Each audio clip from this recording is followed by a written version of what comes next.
התאריך היום, ט' באייר, תשע"ח, 24 באפריל 2018. ראיון עם סמי גוטמן, יליד סולינה, רומניה, 1930. הראיון נערך על ידי נאוה גיבורי, מטעם יד ושם ומתקיים בביתו. סמי, באיזה שם נולדת?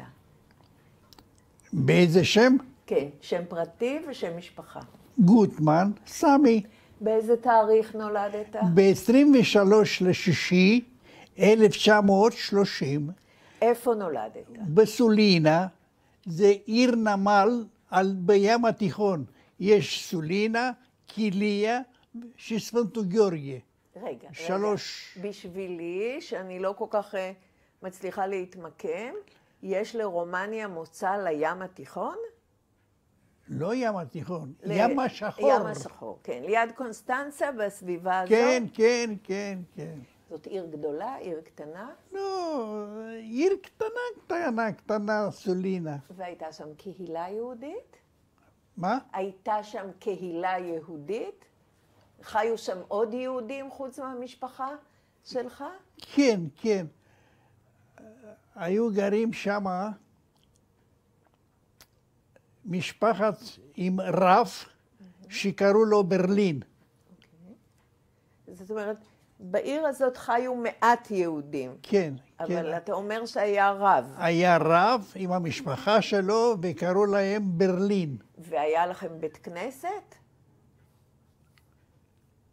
אני לא זוכר, לא זוכר. אז מה עושים למשל? כשאני הייתי קטן שעזבתי, שאמא לקחה אותי לבוקרשט. אבל באיזה גיל עברתם אמא לקחה אותך לבוקרשט? אני הייתי בגיל 3. אז אתה באמת לא יכול... אמא שלי נפרדה מאבא שלי, ולקחה אותי ובאנו לבוקרשט. אז בעצם אפשר להגיד שכל השנים אחר כך ושנות המלחמה עברו עליך בבוקרשט. נכון. איך קראו לאמא שלך? לאה גוטמן, אבל אחרי זה היא התחתנה עוד הפעם, נגריה. איך? נגריה. אתה יודע מה היה שם המשפחה שלה לפני שהתחתנה עם אבא שלך? שם מהבית? לא זוכר. ואיך קראו לאבא? מה? איך קראו לאבא שלך? לוני. לוני גוטמן. לוני גוטמן. הוא נולד בסולינה? הוא גר שם מאז ומתמיד או שאתה לא יודע? אני לא יודע.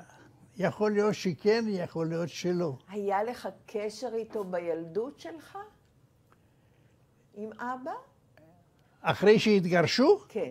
כן, הוא עבר לרומניה, והוא התחתן עוד הפעם. גם עבר לבוקרשט? גם עבר לבוקרשט, והיה לו עוד בן שקוראים לו מריאן. במה אבא שלך עסק? איך הוא התפרנס? בתחנה מרכזית בתל אביב היה לו קיוסק. אבל כשהוא גר בבוקרשט, איך הוא התפרנס? ברומניה. זה אני לא יודע. הוא עזר לאמא גם אחרי שהם התגרשו, או שאמא הסתדרה? לא, לא, אמא נפרדה ממנו כליל. אז יש לך אח אחד מאבא, כן. לאמא היו עוד ילדים? לא, לא, לא. מבעלה השני לא. והיו לה הורים בבוקרשט? למה דווקא היא עברה לבוקרשט? היה לה אמא שקראו לה גלינדה. סבתא שלך. סבתא שלי, זיכרונה לברכה. והיא גרה בבוקרשט. היא יכלה לעזור לכם. לא, לא כל כך זוכר. מאיזה גיל בערך מתחיל הזיכרון שלך? שיש לך תמונות, רגעים שאתה זוכר, דברים שקרו. מתי זה מתחיל? גיל 4, 5, 6? אולי 4, 5, 6. הלכת בבוקרשט לבית ספר? ודאי, הייתי בבית ספר רומני, קראו לו פרפום, בכיתה א', נדמה לי, או אולי גם ב', לא זוכר בדיוק, ואז גירשו אותנו בתור יהודי מהבית ספר, ועברתי לבית ספר יעקב וקרלינה לובל. שזה היה בית ספר יהודי. שזה היה יהודי בבוקרשט. אנחנו תכף נגיע לשלב הזה שהתחילו להגביל אתכם ולחוקק חוקים נגדכם, אבל עוד רגע לפני זה, כמה שנים הספקת ללמוד בבית ספר הרומני פרפום? כיתה אחת או שניים, אני לא זוכר בדיוק, ועברתי לבית ספר יהודי. בוא ננסה רגע עוד לשמוע ממך דברים שקשורים לחיים לפני המלחמה. אז גרת בבוקרשט עם אמא. כן. אמא הייתה צריכה לעבוד? כן, היא עבדה בבית חרושת לשוקולד בבוקרשט, והיינו גרים אצל בעל דירות, קראו לו גיורגי דומיטרסקו, איש נפלא.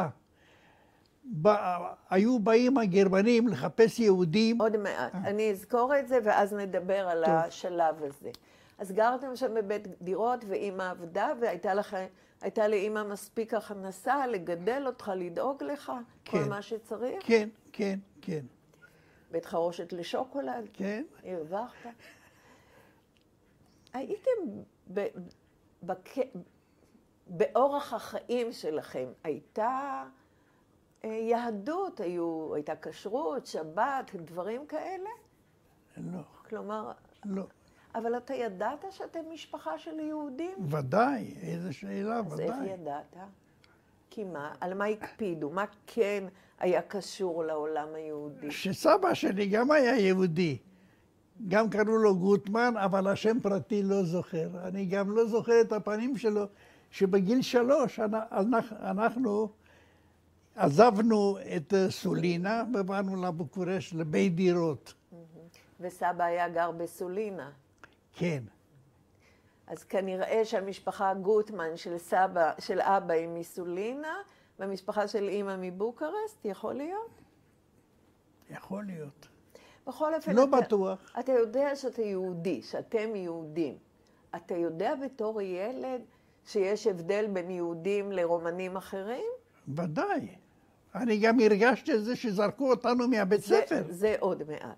אבל בכל אופן, זה לא... שמעת שאתם יהודים, ידעת שאתם יהודים, זכרת את סבא שהיה לו... כן.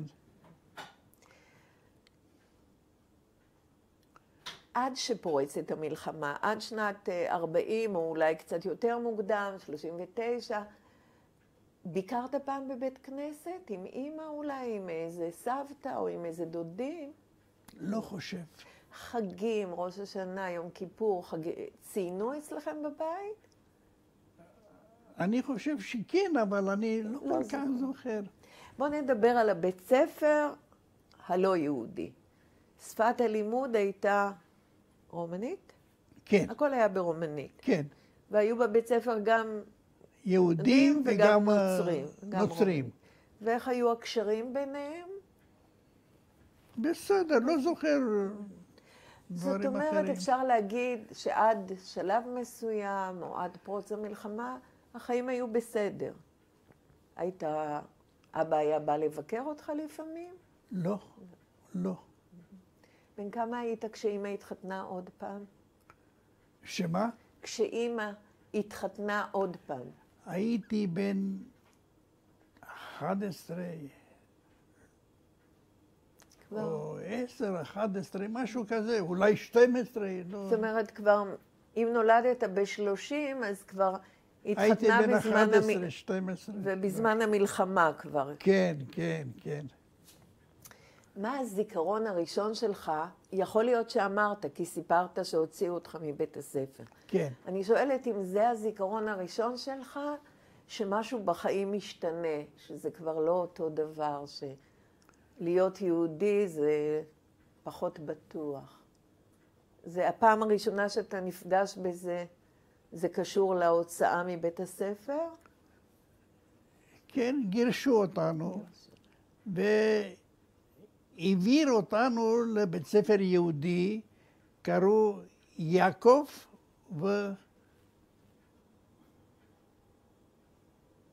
קרולינה אמרת קודם. קרולינה לאובל. לאובל. לאובל. מי זה שני האנשים האלה? לא יודע. זה על שם של יהודים. בוא ננסה רגע להיזכר, אם אתה יכול, אם אתה זוכר. מה קורה? איך מודיעים לך שאתה לא יכול ללמוד יותר בכיתה שהיית בה? בא המנהל, בא המורה, אומרים לאמא. בא מנהל הבית ספר, זיכרונו לברכה, אם הוא עוד חי, ואמרו לא לבוא יותר לבית ספר. והעבירו אותנו לבית ספר יהודי. איך הגעתי לשם אני לא יודע. זה אימא לקחה. זה היה ברחוב דודש, קראו לרחוב. למרות שעד לפני שבא המנהל הכל היה בסדר, נכון? כן, כן. ואימא אומרת לך שיהודים עכשיו צריכים ללמוד בבית ספר של יהודים. רק אני זוכר דבר אחד, שאימא, זיכרונה לברכה, היה לה פומפה עם בושם, וכשהיא לקחה אותי לבית ספר, היא הייתה מבשמת אותי. כשהייתי נכנס לכיתה, המורה, אם הייתה עם הראש ללוח, הייתה אומרת, סמיקה, הגעת ברומנית. למה? היא הרגישה את הריח שלי. ענן של ריח. כן. זה מה שאני זוכר מהכיתה. אז אני מתרשמת שאימא הייתה מין אימא כזו שמטפחת אותך ודואגת לך. תסתכלי, הנה זה באי בתמונה שם, היא יופי של אישה. אישה טובה, אימא טובה, אבל לא הסתדרה עם בעלה. בבית הספר ואני גם יודע את סיבת הגירושים שלהם. לא יודע אם מותר לספר. איך שאתה רוצה. לסבא היה לו בית קפה כזה, כל הימאים היו באים אצלו. והיה לו בוידם עם סולם. והיה שם בחורה שהייתה עוזרת. בבית קפה. איך קוראים לזה? מלצרית. מלצרית. וכנראה שאבא שלי התאהב בה. ואימא שלי פעם באה, לא יודע בשביל מה, ושאלה איפה לוני. אז אמרו לה, למה לך? אימא עלתה בסולם, לא יודע אם מותר לספר את זה. הבנתי. אז היחסים שלהם הגיעו למשבר, ואימא קמה ועזבה. היא לקחה אותי ובאנו לבוקרשט. בכיתה הזו שסיפרת עליה, בבית הספר, שרק תלמידים יהודים לומדים שם, כולם עזבו בתי ספר אחרים ובאו? ברור, ברור, ברור. זאת אומרת, זה היה מצב כללי של ילדים יהודים בבוקרשט. כן, בבית ספר, והצטרפו הילדים מהבית ספר רומני שהעביר אותנו לשם. ושם טוב? שם בסדר בבית ספר הזה? כן. עברתי שם 4 כיתות, אחרי זה הלכתי לתיכון בקולטורה, קוראים לזה, קראו לתיכון הזה. למדתי איזה 4 כיתות, 3 כיתות, אני כבר לא זוכר. ונכנס לי לראש שאני רוצה לבוא לישראל. אנחנו עכשיו הולכים לדבר על שנות המלחמה. כן. על השנים האלה שנגיד משנת 40 או 39 עד 44 שהרוסים נכנסים לבוקרשט. כן.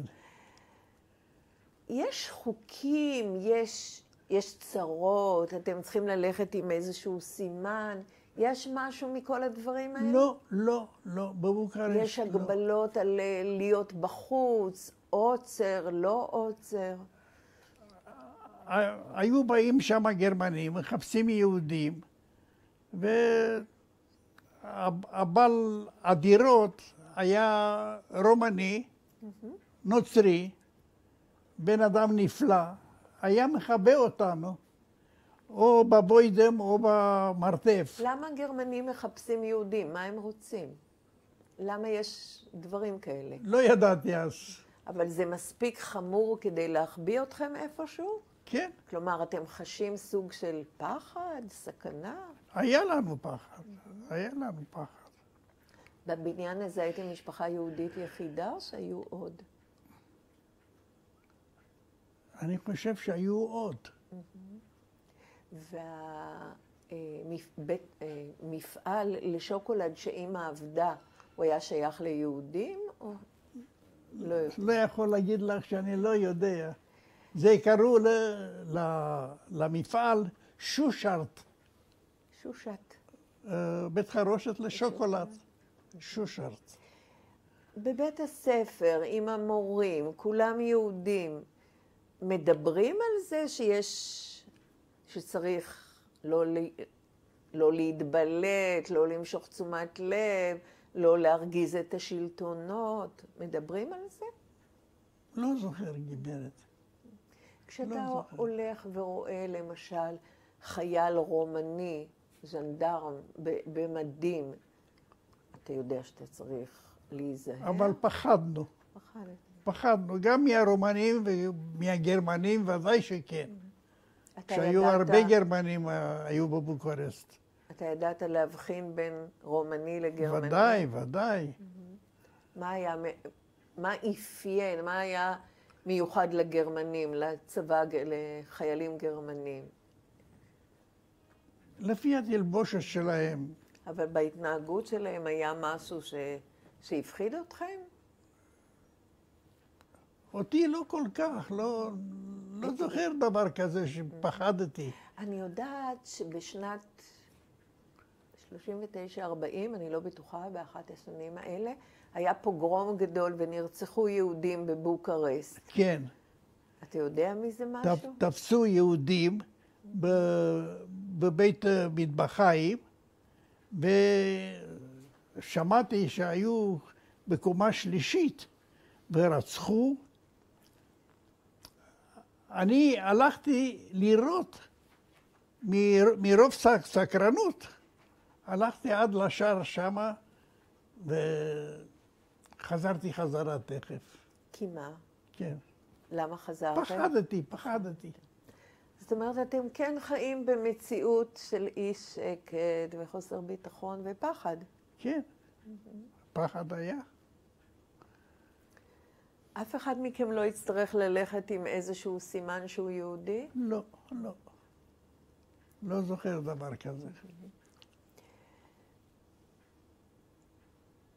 אז בעצם, חוץ מההפרדה הזו בבתי ספר, שלא יכולת ללמוד עם כל התלמידים, כן. אלא היית צריך, בסך הכל החיים שלכם נמשכו כסדרם?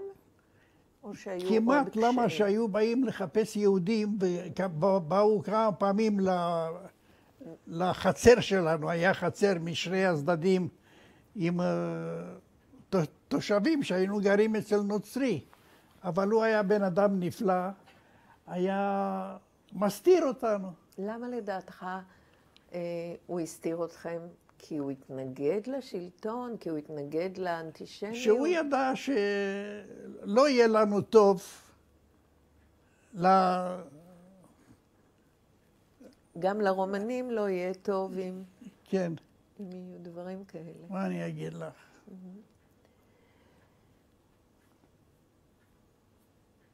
על מה שקורה במקומות אחרים ברומניה, יש מקומות שגירשו משם מהבית, בהרבה ערים חוץ מבוקרשט, גירשו מהבית לערים אחרות, לגטאות, לטרנסניסטריה. שמענו. שמעתם? שמענו.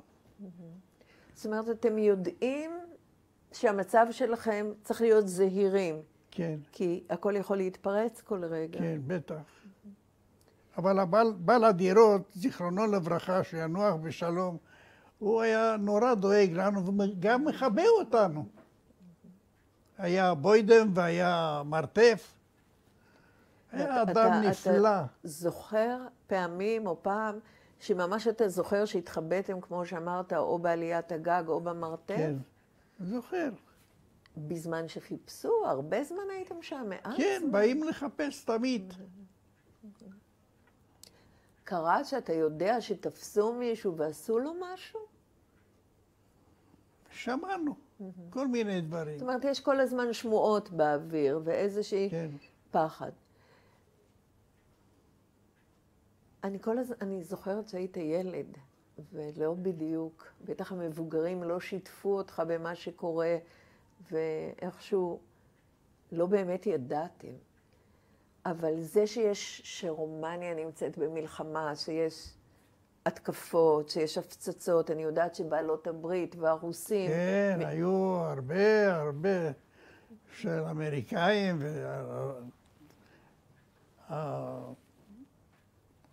ארצות שקשורים באמריקאים. הרוסים, האמריקאים. כן, תמיד היה הפגזות בבוקרשט. וגם בטח בערים אחרות. חוץ מהסבתא שלך, מצד אימא, היו לכם עוד קרובי משפחה ברומניה? לא, לא, לא. זאת אומרת, לא שמעתם על מישהו שהוגלה מהבית, גורש לעיר אחרת, לא. גורש מחוץ לגבולות רומניה. איך אתה זוכר את כשאימא התחתנה פעם שנייה, עברתם לגור במקום אחר? כן. לאן עברתם? גם לבוקרשט, ברחוב אחר. וגם שם הייתה כל הזמן? כן, כן, שם היה במרכז העיר. אני הייתי גר קראו לרחוב פואטו צ'רניה. זה היה ליד רחוב דודשט, רחוב ארוך, עם חנויות, עם זה. וזה היה רחוב צר, ליד נרוות ריאב, גם כרחוב. ויהודים שגרים ממש במרכז העיר, זה בסדר? זה לא הפריע לאף אחד שאתם יהודים ואתם גרים באזור המסחרי, באזור של... לא? לא, לא. איך אתה מגיע משם לבית הספר? ברגל. זה היה קרוב, זה היה בדודש, ברחוב הזה הארוך. אז למדתי ממך שדודש זה רחוב מרכזי בבוקרשט. כן. והבית ספר לא היה רחוק. לא, הייתי הולך ברגל. ובסך הכל בבית הספר הלימודים נמשכו בשקט ובשלווה, הכל היה, לא הציקו לכם. כן. כשאתה הולך ברחוב, מישהו יכול לדעת שאתה יהודי או אף אחד לא יודע? לא. כשאימא הולכת ברחוב? לא חושב. לא.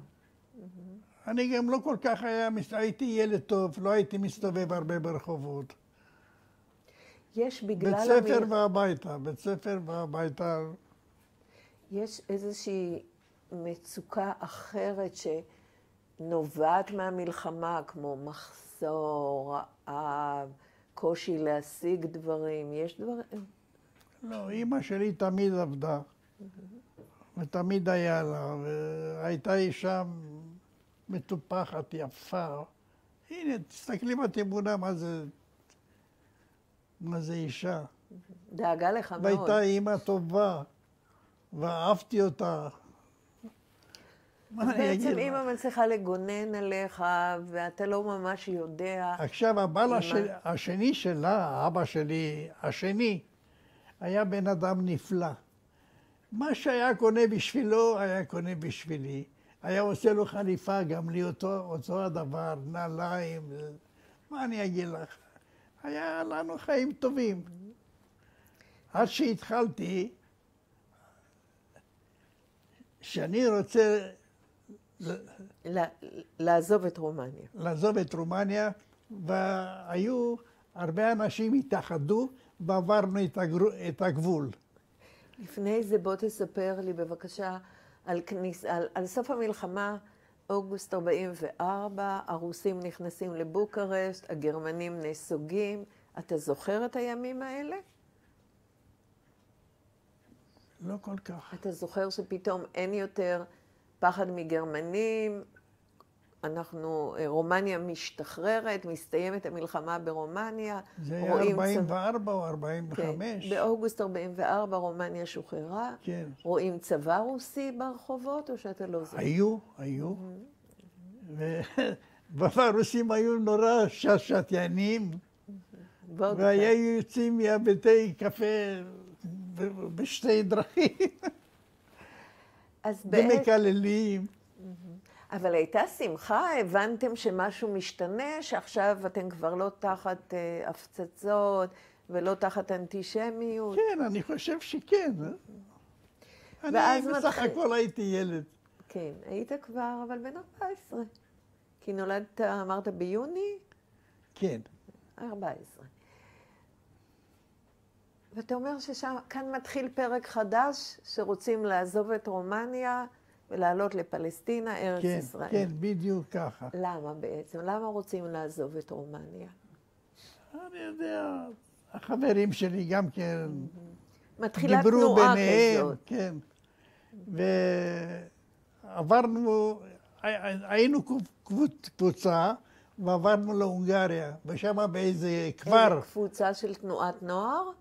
של ארגון ציוני, גורדוניה, דרור, דברים כאלה, או עם ההורים? אמרת, הייתם קבוצה של בני נוער. כן. אתה יודע את השם של הקבוצה? הנוער הציוני? היו כל מיני. בכל זאת, תנועה דתית? אולי בני עקיבא? הפועל המזרחי? לא זוכר. בכל אופן, אתה הצטרפת לקבוצה כזאת. כן. ותפסו אותה, לא, היו גם אנשים מבוגרים, כן, לא, שמדריכים. לא רק ילדים. גם ההורים שלך? והיה גם מדריך שהיה להעביר אותנו את הגבול. ועברנו להונגריה, לאיזה כפר, שם תפסו אותנו הצבא ההונגרי, ושמו אותנו בבודפסט, בבית סוהר, קראו לזה טולונס. טולונס. אתה יודע באיזה שנה מדובר? 45, 6, 7, 8? אני חושב 45. זאת אומרת, זה קורה זמן קצר אחרי תום המלחמה? כן. וכששחררו אותנו, הגעתי לבוקרשט, ועוד הפעם ניסיתי לברוח. עם עוד קבוצה הצטרפתי, ואז באירופה היינו נוסעים חופשי ברכבות, והיו הרבה מחנות של ג'וינט ואונר"א, בשביל יהודים. אני רק רוצה להבין, אמא נשארת ברומניה או שגם היא איתך? לא, לא, לא, לא, היא באה מאוחר לארץ. אז זה איזשהו ארגונים יהודים ברומניה, אוספים אתכם, אוספים צעירים, ומתחילים לחצות את הגבול כדי להגיע בסופו של דבר. אחרי שהייתי בהונגריה ובאוסטריה, היה מחנה גם בוויינה וגם באינסברוק, מחנה של ניצולי שואה, ושם עברתי לגרמניה, הייתי בעיירה, קראו לה פוקינג,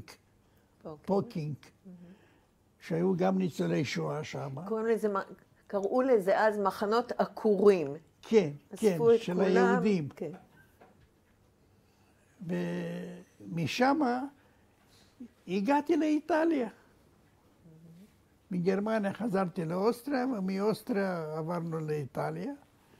והייתי שם באיזה מחנה של אונר"א, או ג'וינט, אני כבר לא זוכר. ובאו מהגנה, אני זוכר, זה היה ב-48, ושאלו בן כמה אתה? אמרתי, אני 18.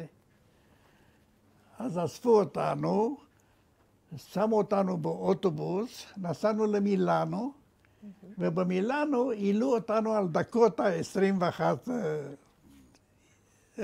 נערים. מטוס. באיטליה. כן, העלו אתכם על מטוס. על מטוס, ונחתנו בבית ספר טכני בחיפה. נחתנו שם באוטובוס של אגד או שחר, טפלה כזה קטן, ולקחו אותנו בלילה, לקחו אותנו לרחוב בלפור, היה שם הטכניון הישן. היה עולם גדול, שם ישנו. בבוקר בא אוטובוס אחר, ולקחו אותנו לתל השומר והגייסו אותנו. כשהייתם באיטליה או במילאנו, דיברו איתכם על זה שלוקחים אתכם להתגייס? ידעתם שזאת התוכנית? כן,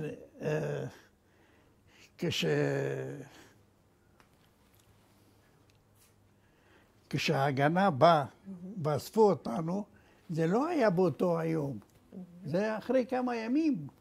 לקחו אותנו, אבל אמרו שאנחנו אוספים אותנו בשביל לקחת אותנו לישראל. בסך הכל היית ילד, בקושי הספקת משהו, אז נגמרה המלחמה הזאת, נדודים באירופה, מחנות עקורים, ואז בגלל שאתה בן 18, מציעים לך להתגייס. כן, כן. הבנת כן. מה זה להתגייס? מה זה להילחם?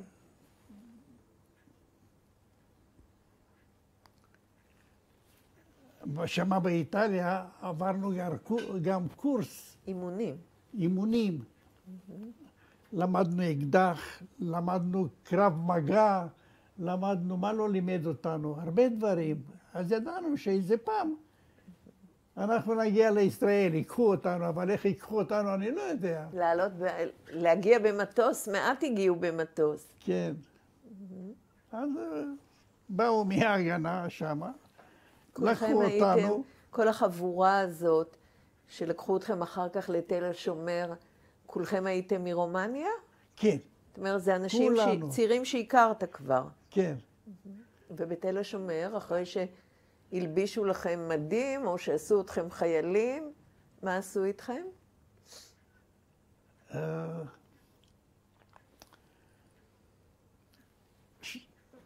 אני הגעתי לגדוד 2, גדוד 22, זה חיפאי, והיינו בג'למי. עשינו גם כן שם אימונים,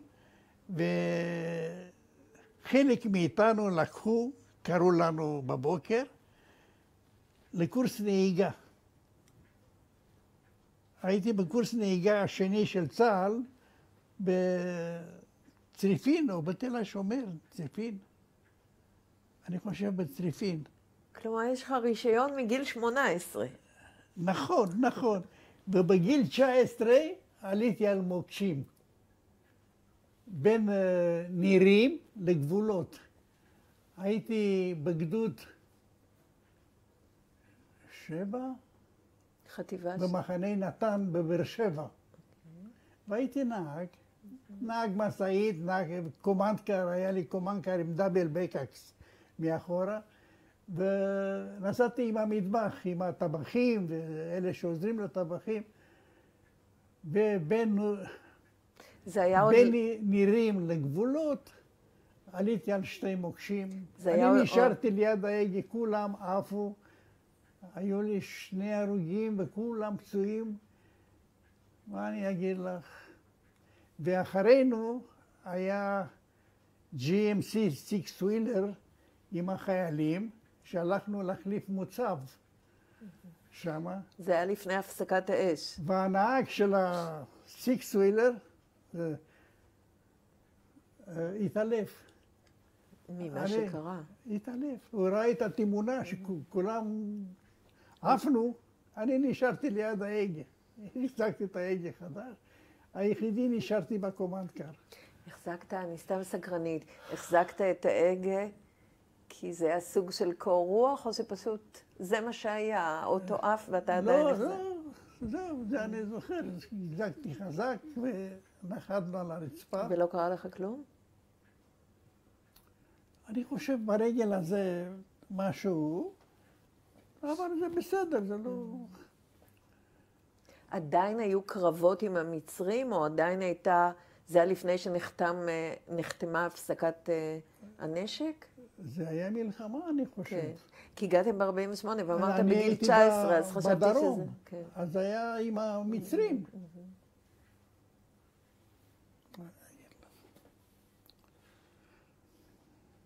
זהו בערך מה שאני כל כך זוכר. איך התמודדת עם זה, כאילו, לעלות לארץ, לעבור את כל השנים האלה באירופה, פה, שם, וישר ללכת להילחם? אני חושב, הייתי בבוקרשט, בגורדוניה, היה דבר כזה, גורדוניה, כן. גורדוניה, כן. צעירים. כן. סליחה, אני רוצה לעשות פיפי, אפשר?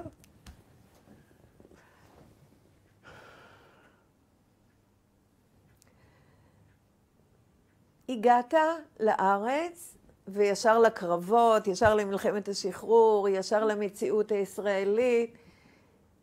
היה לך איך הספקת להיות עולה חדש, או שתכף רכשת את השפה והרגשת חלק מפה? לא, לא. לא מה? לא, זאת אומרת, התאקלמת מהר? כן. הרגשת בבית? כן.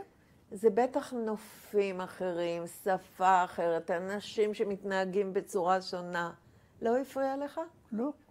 ישר הרגשת חלק מהמציאות הישראלית? כן. קלטו אתכם בצבא יפה? הדור שחי, הדור של ילידי הארץ, קלטו אתכם יפה? כן, כן. אתה לא איש שמתלונן. לא היה לי טענות ולא מתלונן, ותודה לאל, הכל בסדר. עד איזה שנה נשארת בצבא? הייתי אחר כך, קודם כל, אחרי שנתיים השתחררתי משירות סדיר. ואחרי כמה שנים נכנסתי לתובלה, פעם אחת הלכתי למילואים, ונשארתי להיות אזרח עובד צה"ל, בתובלה בטירה, ששם עשיתי גם מילואים. ועבדתי איזה 30 שנה בצבא.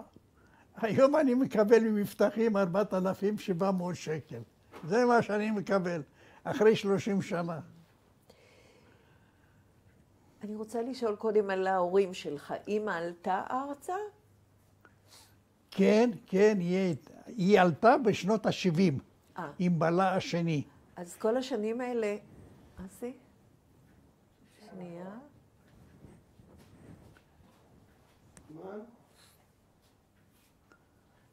אז בעצם פחות או יותר 45, 6, 100 שנים האלה לא ראית את אמא?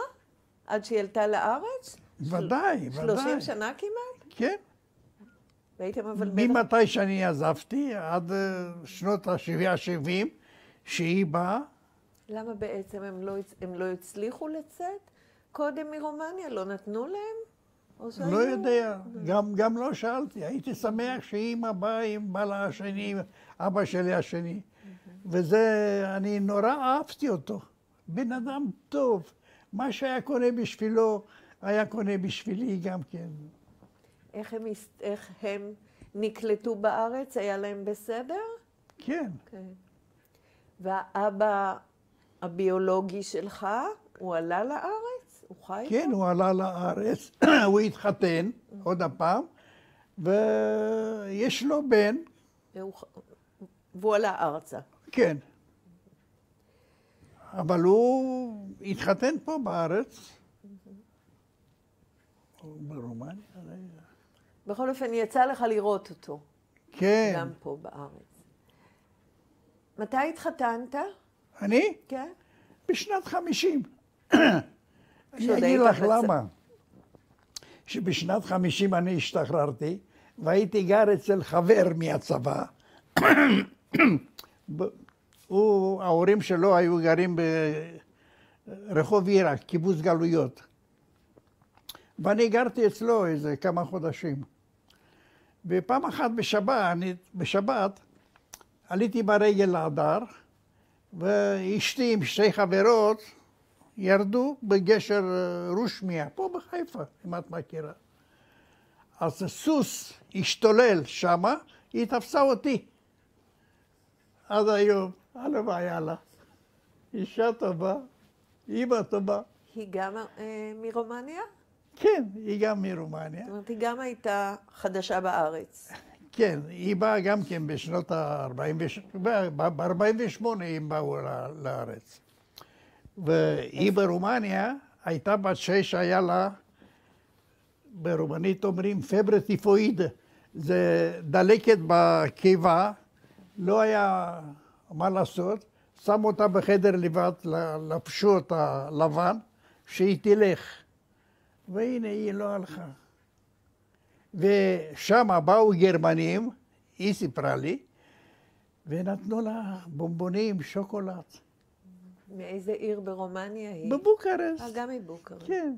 שם לא הכרתי. עיר גדולה. הכרתי אותה רק בשנות ה-50, בגשר חליסה. אז התחתנתם? אבל עד שהתחתנו, אמא שלה המנוחה, אישה טובה, אמרה לי, למה תגור שמה? תבוא. יש לה עוד אח, זיכרונו לברכה, תאום, איתה.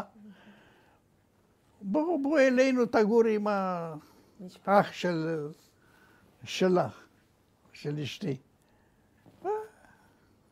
הלכתי לשם. כמה ילדים נולדו לכם? 2 ו4 הפלות. 4. ההפלות לא היה ממני, אני לא ידעתי מזה. כנראה מאימא של המנוחה ואשתי, או שהכריחו אותה, לא יודע. אבל יש לך 2 בנים. 2 בנים. יש נכדים? או, בטח. יש 6 נינים ו5 נכדים, והיד עוד נטויה, שם שיהיה לנו יותר. אז יש לכם משפחה, ויש לך סיפור שאני בטוחה שהנכדים רוצים לשמוע אותו, נכון? אלא עבר של הסבא רבא וסבתא רבא. הנינים זה העבר של הסבא רבא, והנכדים שלך, של סבא. כן. הם שואלים אותך לפעמים על התקופה הזו בחיים שלך ברומניה, בבוקרשט, אני אגיד לך, מלחמת השחרור? כולם רחוקים, כולם בחולון. ואני, היו זמנים, כל חודש הייתי נוסע לשם, ושם הולכים לאיזה מקום בחולון, עושים על האש, בימית 2000. כל חודש הייתי עושה את זה, ממלא את הארגז עם כל טוב, האוכל שהיה שלי והבירות שלי, והייתי נוסע. אתה נראה לי אדם שמח, שיודע להיות מאושר, כן. שאוהב לחייך. ומשתדל להיות מאושר. תמיד היית כזה? כן. השנים בארץ. אפילו שלא היה לי טוב, אני הייתי צוחק. בוא תשתף אותנו, איך אתה עושה את זה? לא יודע. כישרון כזה, זה נולדת. טבע, זה טבע. אני אדם, אני אוהב אנשים, אנשים אוהבים אותי. עם מי שהייתי גם בא במגע, כולם אוהבים אותי. בשנים של הקריירה, שהיית עובד אזרח צה"ל, מה בעצם היה התפקיד שלך, המקצוע שלך? על מה היית ממונה או אחראי? מה עשית בצבא כאזרח? אני הייתי נהג בתובלה. זאת אומרת, היית בחיל תובלה, כן, לא באמת כאזרח עובד צה"ל. כן. והייתי נוסע ליחידות, איפשהו היו מזמינים את המשאית, והייתי עובד איתם, כולם היו מבסוטים ממני. במשאית שלי היה לי רדיו שלי, וספקים היו מבסוטים לנסוע איתי, אוטו נקי, קבינה נקייה, וגם רדיו. גם רדיו וגם נהג עם אנרגיה טובה. הגעת לכאן ב-48, לפני שבוע או פחות חגגו פה את 70 שנה למדינה. ממש 70 שנה אתה נמצא פה. אמת. בוא תגיד משהו על החיים בארץ, על ההווה, איך אתה מסתכל על העבר, אם אתה אוהב את המקום הזה, מה אתה מאחל למקום הזה? שיהיה עד עכשיו, שיהיה לנו רק טוב. וזהו, מה אני אגיד לך? לי היה טוב כל הזמן. ואני מקווה שככה זה יימשך. אתה מטייל לפעמים, או עם המשפחה, דרום על האזור הזה של גבולות, נירים? לא, לא. עד שמה לא. עד חולון כן. ששם זה הנכדים והנינים והבן הגדול. אבל אם תגיע היום לאזור הזה, פחות או יותר, תוכל לזהות את המקום שבו היה המחנה, שבו עלית על מוקשים? אם אני אלך, אבל... לא, אם תגיע, המקום זכור לך. כן, זה דרך עפר, בכלל לא היה כביש. מה אני אגיד לך? מה אתה מאחל למשפחה שלך? איך? מה אתה מאחל למשפחה שלך? שיהיה להם טוב כמו שהיא טוב לי. לכל המשפחה. אני מאחל לכולם. ולך לעצמך. מה? ומה אתה מאחל לעצמך? שאני אקום בבוקר, לא רוצה יותר מזה. רק לקום בבוקר. אני קם בבוקר, אני שמח, אני הולך ברגל הרבה. עשיתי גם אקרובטיקה הרבה, הייתי עושה סלטות אחורה, קדימה, כשהייתי צעיר. היית ספורטיבי. כן, ספורטיבי מאוד. סמי, אני אגיד לך ככה, קודם כל אני מודה לך על הרעיון הזה, ואני שמחה שיצא לי לשמוע אותך. ובאמת אתה מקרין משהו כל כך חיובי וכל כך טוב, ואני מאחלת לכולם שיקחו ממך משהו מהטוב הזה לעצמם. הלוואי יהיה ככה, הלוואי. ורק בריאות ורק המשך חיים טובים. תודה. הסימן?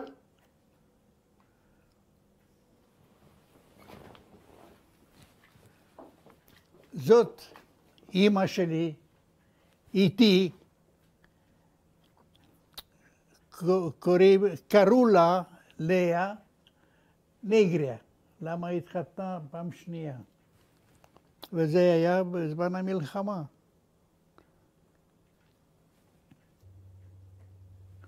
זה תמונה שלי ושל חבר בבוקרשט, בתקופת המלחמה.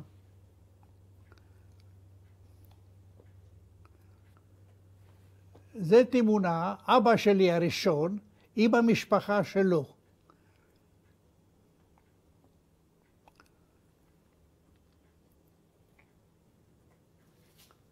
זה תמונה שלי, של החתונה שלי.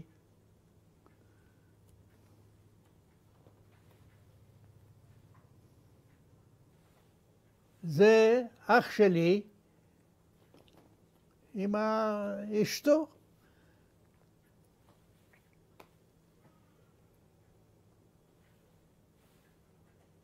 זה אני ואשתי.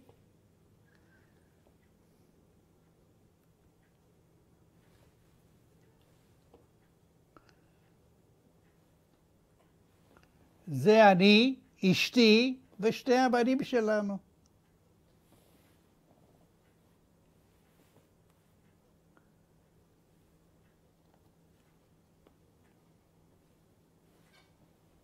כאן זה הנינים והנכדים שלי.